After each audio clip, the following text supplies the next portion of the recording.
You're listening to the Chicago Audible Podcast, changing up the way Bears fans stay up to date on their favorite team since 2015.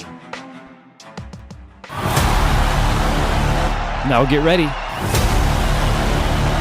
because it's time to bear down.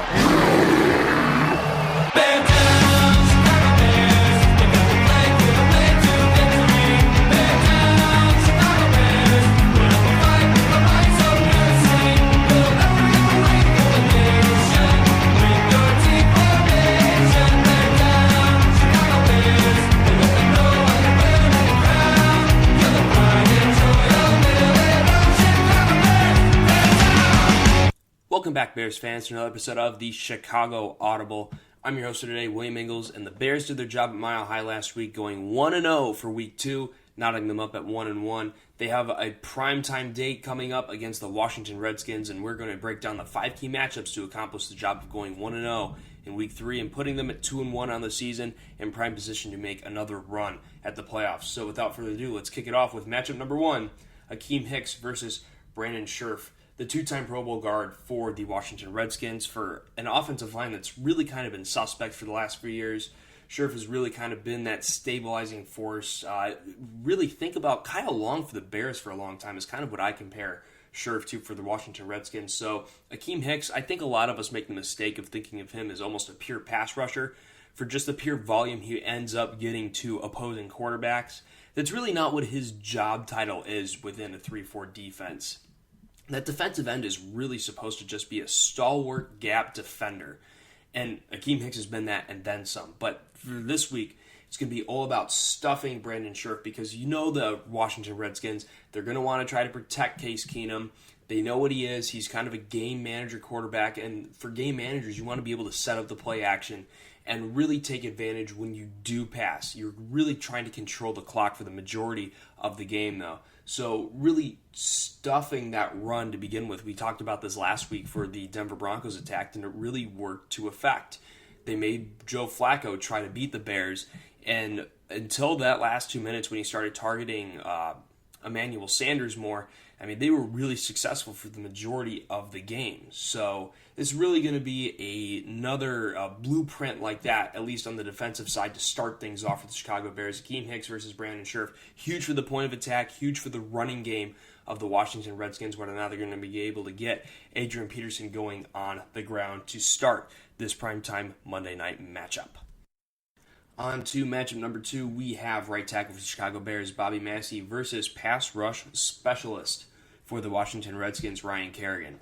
Now, there aren't a whole lot of defensive weapons on that front 7 for the Washington Redskins, but Ryan Kerrigan's kind of been a real mainstay for them. He's had back-to-back 13-sack seasons. He already has a sack for this season. So in the primetime lights, we're going to talk about this more later on in the show, but the Bears have a tendency to give up a lot of sacks. Some of them not the offensive line's fault, some of them are. The big thing here is going to be shutting down their main pass rushing force in Ryan Kerrigan, and it's probably going to be Bobby Massie seeing the majority of Ryan Kerrigan throughout the night. So it's going to be key that even though it's not Trubisky's blind side, that he is keeping Ryan Kerrigan for 3 to 4 seconds, at least allowing Mitch to get through 1, maybe 2 reads on all the pass plays he drops back for. So it's going to be huge to put down that primary rush threat. It's not like last week where you have both Chubb and Von Miller to kind of give you that 1-2 punch as a pass rush. Ryan Kerrigan, at least in my eyes, is kind of it for the Washington Redskins, so it's going to be big to shut down that pass rush force, give Trubisky time under the primetime lights. Matchup number 2, that's what you have, Bobby Massie versus Ryan Kerrigan. For matchup number 3, we're going to have a situation of best on best. Cornerback Kyle Fuller versus wide receiver Terry McLaurin for the Washington Redskins. And McLaurin, to this point, has been a rookie phenom out of Ohio State for an offense that really doesn't have a lot of pass catching weapons, and it doesn't really have a great signal caller as far as Case Keenum when it comes to just getting a lot of numbers in the passing game. But despite that, he has 10 receptions, 187 yards, and 2 touchdowns for the Redskins so far this season, scoring in both their contests. That's a pretty big feat, if you ask me, for an offense that I don't think is going to have a whole lot of tread on the tires. But to this point, if you ask me, Kyle Fuller's been playing some great football. I know he gave up those 2 scores in a row with both the touchdown and the 2-point conversion to Emmanuel Sanders last week. despite that, it took a perfect throw and a perfect catch to get that touchdown, and it was just kind of a scheme. It was kind of a scheme thing, if you ask me, that allowed Sanders to win on that second round 2-point conversion. So overall, if you ask me, Kyle Fuller's been playing some great football, but so is McLaurin to his credit. So I think this will actually be a pretty fun matchup to watch throughout Monday night. It's, like I said, a situation of best on best, and those are always the most fun matchups to watch. If matchup number 3 was best on best, matchup number 4 is not that. We're going to have Trey Burton versus linebacker John Bostic, and that's not to say Trey Burton is by any means a bad player, but he hasn't been really in the fold for a while now.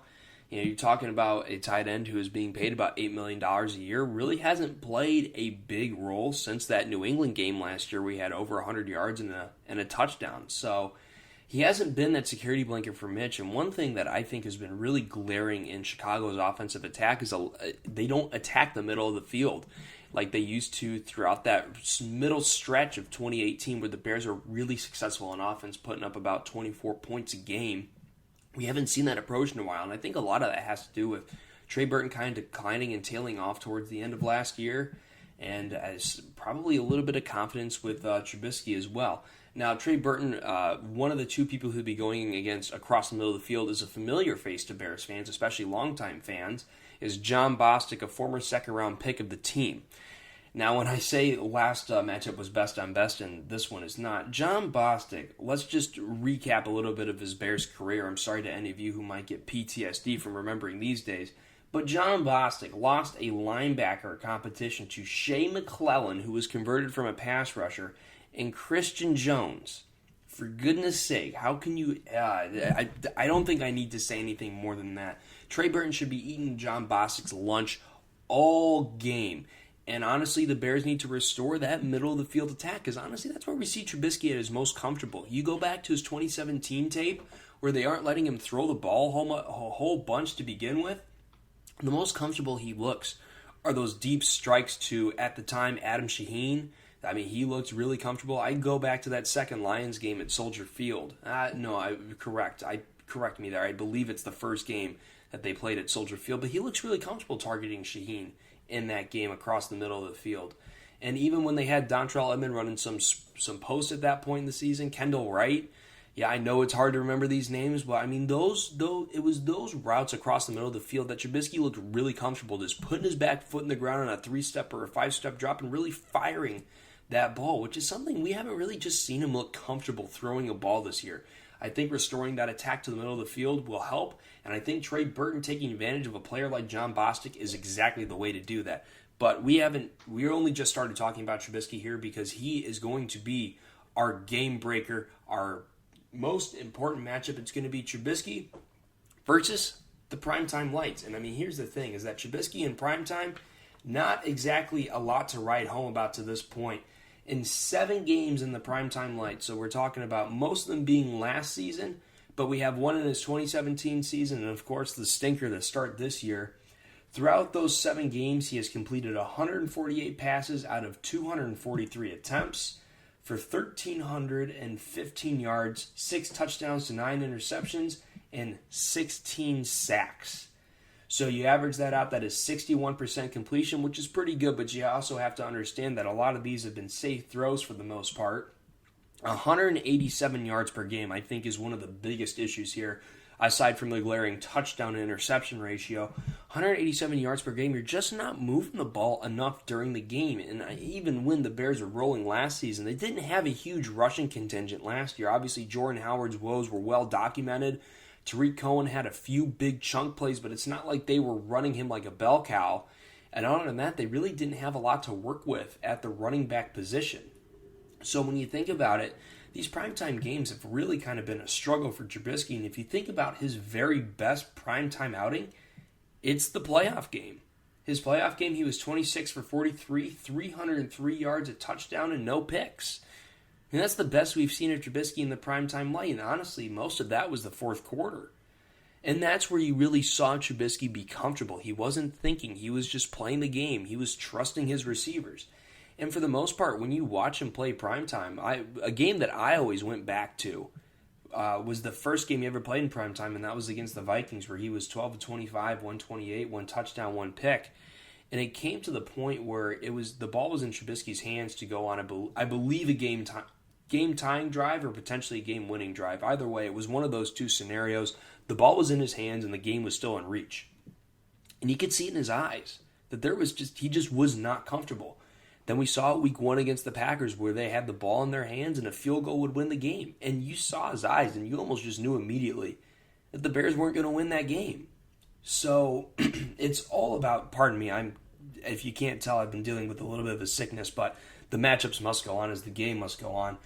But it's really all about seeing Trubisky kind of shred this primetime struggle that we've seen him go through his entire career with to this point. I don't think we've seen him comfortable for one entire primetime performance. I mean, you look at all these.